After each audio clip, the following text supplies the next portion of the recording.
Hello student, welcome back to our YouTube channel chem visual.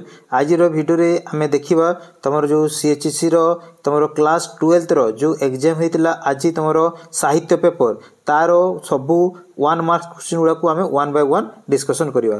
तो आमे जीवा fast प्रबंध को। तो प्रबंध रे जो क्वेश्चन आस्तिला आमे देखि पारुथबो तमरो क्वेश्चन नंबर 1 कोन पचारि छी ना प्रत्येक प्रश्न रो 4टी उत्तर दिया छी। तो फास्ट क्वेश्चन पचारि छी तमरो जलधर कृपा रे किए गिरी दरी रे क्रीडारत बत्सरती परि नाची उठिबो। तो यार आंसर हेबो तमरो आईवी निर्झरिणी हैला।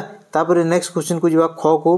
तो ख क्वेश्चन पचारि छी केउठारे बहु कवि ज्ञानी गुणी और कर्मी उत्कलर महानिशारे उजागर रही ज्ञान दीप जाली जाइछंती। तो यार आंसर हेबो तमरो कटक हैला। तापर नेक्स्ट जीवा ऑप्शन नंबर तमरो क्वेश्चन नंबर ग को। तो ग क्वेश्चन पचारि छी किए छेड़ीटी को आदर रे छाती पाखरे जाबुडी धरी अन्य दुई सांग को पाख को जाइतिला। तो यार आंसर हेबो तमरो अगाधु ऑप्शन नंबर ए हैला। तापर नेक्स्ट जीवा आमे घ को। तो घ क्वेश्चन पचारि छी केउटारे सबु कथा शासक मानक द्वारा नियंत्रित होइतै। तो एटा हला आंसर तमरो अमेरिका रे। तापर नेक्स्ट क्वेश्चन जीवा तमरो ग। तो क्वेश्चन पचारि छी कलिंग खबर कागज रे केउ नाम रे उपाग्रह लेखारे परीक्षा रे अवैध आचरण विषय रे सूचना देइतिले। तो यार आंसर हेबो तमरो 3 सत्य होइतिले सांगतिक। नेक्स्ट जीवा क्वेश्चन नंबर 2 को। तो एटा 1 मार्क्स क्वेश्चन तमरो गोटे सेंटेंस रे लिखिबा को पड़िबो। तो क्वेश्चन क पचारि छी शिक्षार केउ कथा न रोकिले आमर अवस्था शोचनीय हेबो बोली कहा जायछि। तो यार आंसर हला तमरो अधोगति। तो यार आंसर हेबो तमरो अधोगति हैला। तापर नेक्स्ट जीवा नेक्स्ट क्वेश्चन को।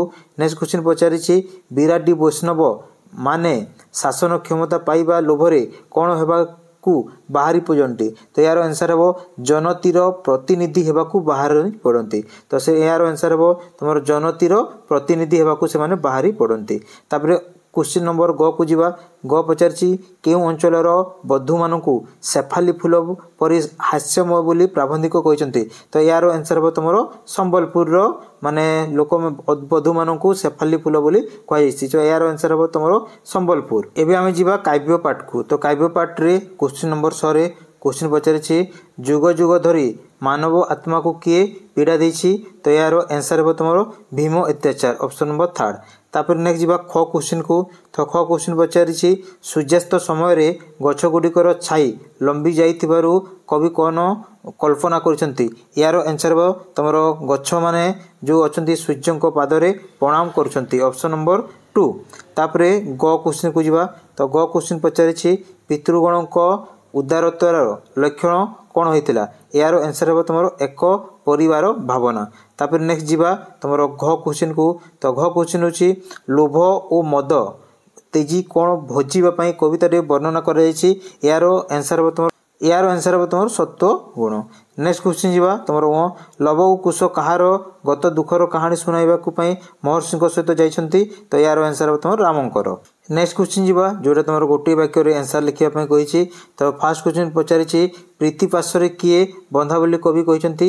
यार आंसर हेबो तमरो प्रीति पाशरे जगते सर्व जड़ चेतन बंधा बोली कहा जाइछि। तापर ख रे पचारिछि तमरो राजा माने जोरीमाना करी निजर कोन सबु पूर्ति करुथिले। तो यार हला आंसर तमरो माल थाना पूर्त करुथिले। तापर नेक्स्ट क्वेश्चन जीवा तमरो ग क्वेश्चन पचारिछि सीता राम हेतु चिट्ठी लिखि कोन मागिथिले। तो यार आंसर हेबो नव प्रिय इनी केउ घोर तपस्या करी केउ मंत्र जप करी राम हेतु बर रूपी पाइबा जोगा पाई से चिट्ठी लिखिथिले हैला। तापर नेक्स्ट जीवा आमे तमरो गल्प पाठ को। तो गल्पर फर्स्ट क्वेश्चन पचारिछि परीक्षा सफल बोली की कहितला। यार आंसर हेबो तमरो विकट। नेक्स्ट हला तमरो मास्टर रजी को पुअर नाम कोन थिला। तो ए तमरो आंसर हेबो राम शरण। तापर नेक्स्ट हला तमरो ताळुक किना ठारू गंगाधर मोहंती जो अछंती केउ नाम रे थिले। तो यार आंसर हेबो सेठ पांजिया हैला। नेक्स्ट क्वेश्चन को जीवा तमरो घ क्वेश्चन।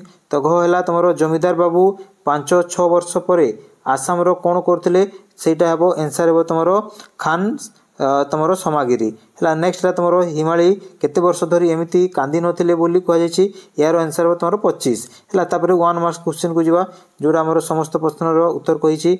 तो राय बहादुर अरूप को कौन आदेश देते तो यार आंसर हम यही मुहूर्त में ए घर तुम बाहरी जाओ तुम आज ठार मोर तेजपुत्र बोली से आंसर देते है। नेक्स्ट है तुम कईछटी आकाश में उड़ीबार अकल्पनीय दृश्य दे क्यों साधारणता पक्षी माने विमुक्त पलटि जाते तो यार उत्तर हम कईछटी आकाश में उड़ी जीवार अकल्पनीय दृश्य देखि घर चटिया पक्षी विमुक्त पलटि जाते है। नेक्स्ट जा गो तापर माताजी पादधूली नहीं तुम पाखरे बसी अशोक कहार गंध आघात करिसंती तो यार आंसर हो माताजी पादधूली नहीं अशोक हालुआ गंध अनुभव करते।